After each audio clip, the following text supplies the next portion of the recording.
All right, ladies and gentlemen, a big old Ford Phil welcome for Bridget Flaherty. Where are you, Bridget?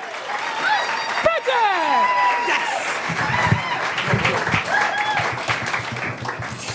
So my story starts about a year ago. It was a warm September evening, and I was out. I had had some beverages with some friends, and I was wandering around downtown Dayton, Ohio, looking for an adventure. And that is when I saw him. Piercing blue eyes, a baby face, an Om tattoo, a backpack, and a cardboard sign that said, "Every penny helps." And I stopped. And I asked if I could sit with him, and he obliged. And so I sat on the stoop, and I asked, "What can I do for you?" And he said that he was hungry.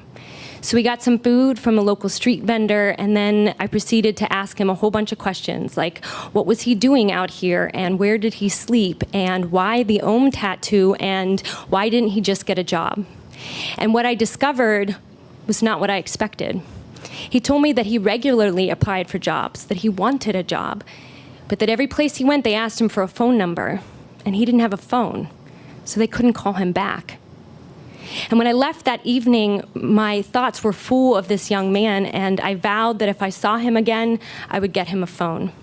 And as fate would have it, less than 2 weeks later, as I was headed onto the highway on the on-ramp, on the other side of the barricade was a young man with piercing blue eyes, a baby face, an Om tattoo, a backpack, and a sign that said, "Every penny helps." And so I got off at the next exit, and I found a phone store, and for $80, I purchased a phone, a SIM card, and some minutes. And I went back to that on-ramp, and I pulled over, and I turned on my flashers, and I ran over, and I jumped over the barricade, and I handed him the phone, and I gave him a hug, and I got back to my car, and I drove away. The very next day, I moved to a lake house for the winter, an hour and a half away, and I never saw him again until Saturday. This past Saturday, I was volunteering at an event in Dayton called The Longest Table, and the 3rd Street Bridge, also known as the Peace Bridge, had been transformed. There was a table on it that sat 600 people, and a meal was shared by individuals across the city representing more than 50 zip codes. And I had volunteered to be a table host. The table was sectioned into sections with 6 people, a table host, and then 5 people strategically chosen to represent different parts of the city. And so after volunteer orientation, I headed towards the bridge to find table section 43. And that was when I saw him. Standing under the peace sign was a young man with piercing blue eyes, a baby face, an Om tattoo, a backpack, and a flower behind his ear. And I went up to him and I said, "I don't know if you remember me, but about a year ago," and he interrupted me and said, "You stopped on the on-ramp and gave me a phone." And so I asked him how he was doing, where he was living, what he was up to, and he told me that he had a job at McDonald's and that he had a place of his own. And I got tears in my eyes as I hugged him, and I invited him to join the longest table. And he told me that he felt called to stand underneath this peace sign for a while. So after the opening ceremonies, the 600 plus people went to find their assigned seats.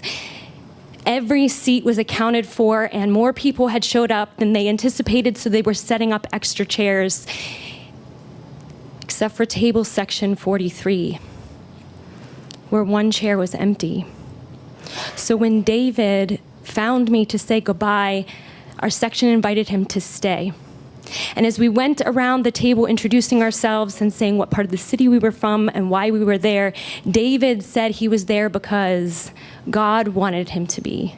And the 83-year-old woman sitting next to me shouted, "Amen."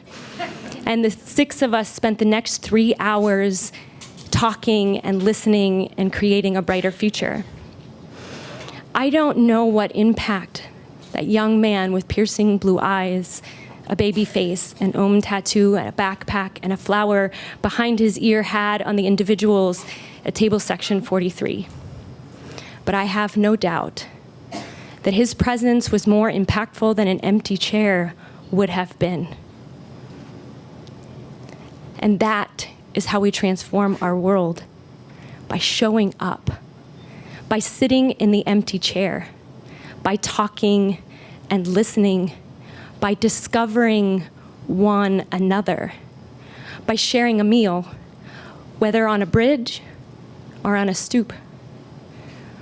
When $80 can change a life, when a meal can transform a city, when every penny helps, what are we waiting for?